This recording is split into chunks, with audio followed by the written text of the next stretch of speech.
With this idea of oneness being just a concept that I had read about in a lot of yogic texts and just held as a spiritual ideal, it was something that my mind understood, but I hadn't had a feeling experience of. And how that opened up for me was, it felt like this heart of compassion effortlessly just burst. And at each person's experience, I was feeling and experiencing with them. And other people were opening up things and feeling them for me.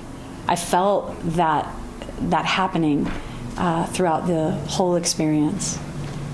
One of the things that is so incredible about Pranananda is his demonstration of loving devotion to us, and how much that fuels the devotion that I have for him, and that trust that is built, that he creates this safety for me to let go and to trust, because he's such a demonstration of how much God loves us. He is an embodiment of pure unconditional love.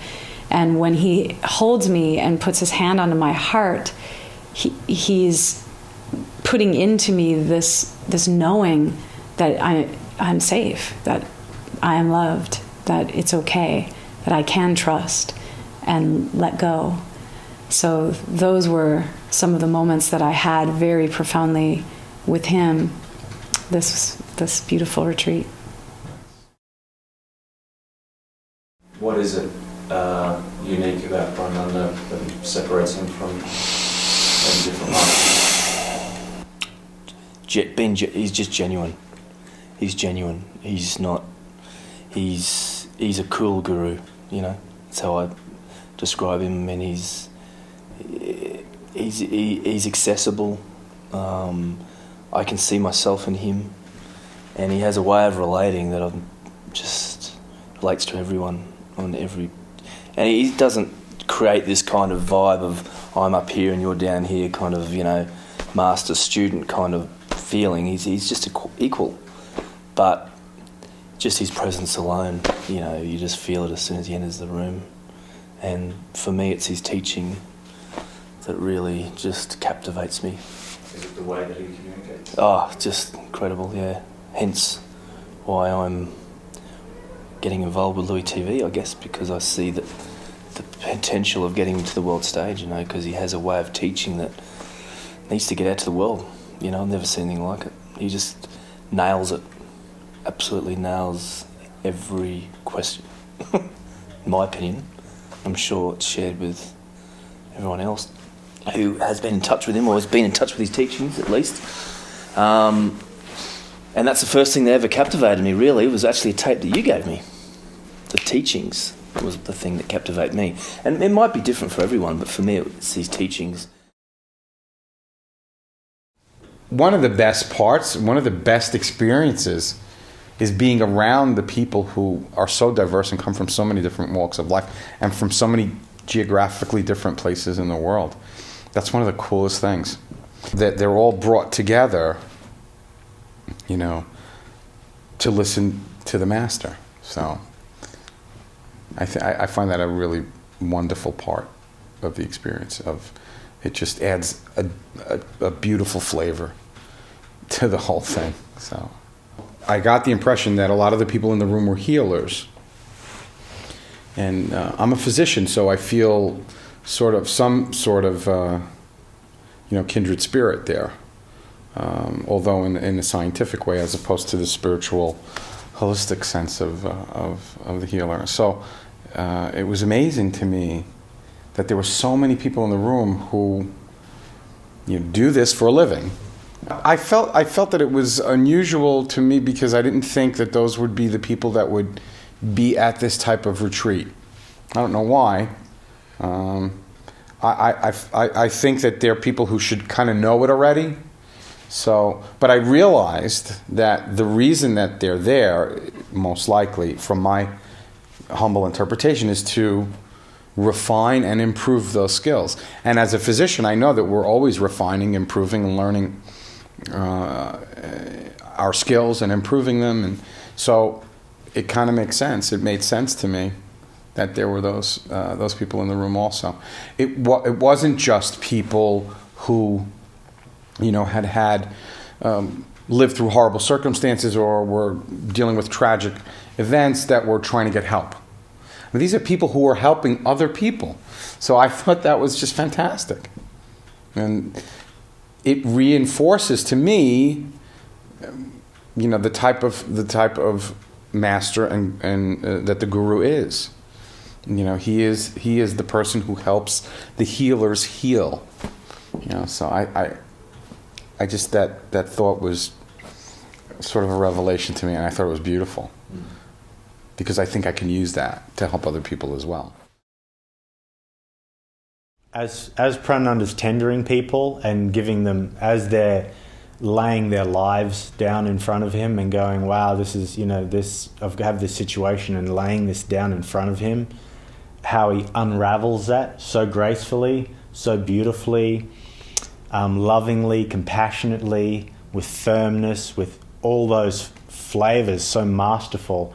The insights that he was giving these people were perfect insights for me. And that's those in my life, all these revelations that were coming to me were the perfect revelations that I needed vicariously through another. And that is, I've never found anyone like that can give me insights to unravel my life for me to become more love, more freer, and more myself. My life is going well, but the essence is missing. And I need that which I have found here. It's like a U2 song. I still haven't found what I was looking for, and for me it is like now I have found what I was looking for. It's not only a hope, it's like a knowing. It's a very strong hope that here, with this master, with Pranananda, I can be helped, I can be refined. I have the feeling. Because I went into my room and was a little with myself, and I feel that this master, Pranananda, is still with me. Whether I look at his photograph or I just feel his touch of a later encounter with him, I just feel his touch on my chest still, of both hands, and still with me. And I love it, this feeling.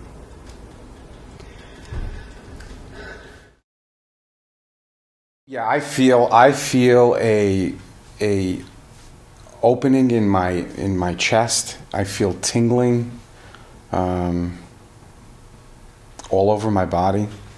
I feel a sense of relief and relaxation, after like a deep breath. I feel like being in a warm pool of water, just comfortable and unburdened in a way. And there are times where it takes my breath away. And it's a difficult feeling to describe, but it's a feeling of needing to get that breath in, to absorb some of what's going on all around me. So I find myself, usually breathing heavily. That's what I feel. And there's an overall feeling of wellness, of feeling good. But the physical sensations are pretty cool. You've known Pranananda for a couple of years now? Oh, I've known Pranananda for a long time. I've been on the outskirts of everything. Yes. For a long time. And it wasn't until the last few years that I've sort of come into the fold. Yeah. So. Okay. And since you have, tell me your experience. Well, it's hard to say, really. It's joyful, absolutely joyful. I feel a new joy in living. And when you have those, you had some moments of really... Laughter. I don't know, he just looks at me. And that's it, I'm gone. I don't know why. Well, I do, he's doing it. But there's just something inside that wells up and it comes out, and that's it. It's sheer joy. And that's all I can tell you. It is really sheer joy. And it's got to come out. And you can't help but express it. No. Can't help it at all. What it feels like is when I dive into his eyes, it's like filling up a tank, and it's as if I'm being filled and filled and filled and filled, and it's almost like buzzing. I get sensations in my body, like warm sensations in my body, like flushes, and then it's like a shook up bottle of champagne or something like that. It just feels like it's just boom and it explodes through me. And what that feels like, it feels like as if there's a fire hydrant straight underneath me, and it's just like gushing through, as if it's gushing through my chakras or my spine. And I just have an experience of I suppose expanded consciousness or bliss, or as if energy is just coursing through me, and that's like almost an uncomfortable bliss, because it's just so powerful and so blissful. It's difficult to put into words what happens at this retreat, but I know for me it's been life-changing. How so? It's given me the tools and the guidance that I've needed to get back to a place in my life where, I'm heading in the right direction, so to speak. But the knowledge that comes forth is something that I need to hear, because I'm at a point in my life where I need some guidance. And everything I've heard so far makes a lot of sense to me. And it's just, it can help me. I feel it can help me bring my life to the point where I could live it at a different level than I've been living it for the past, 50 years. I live in Melbourne, Australia. I live in Melbourne, Australia. I live in Yarra Junction, Australia. I live in Kingston, Tasmania. I live in Staten Island, New York. I live in Zurich, Switzerland. I live in Vancouver, BC, Canada. I live in Staten Island, New York. I live about 10 minutes away from the ashram in Aliso Viejo, California. I live in Aliso Viejo, California. I live in Vancouver, Washington. We live in New York! New York!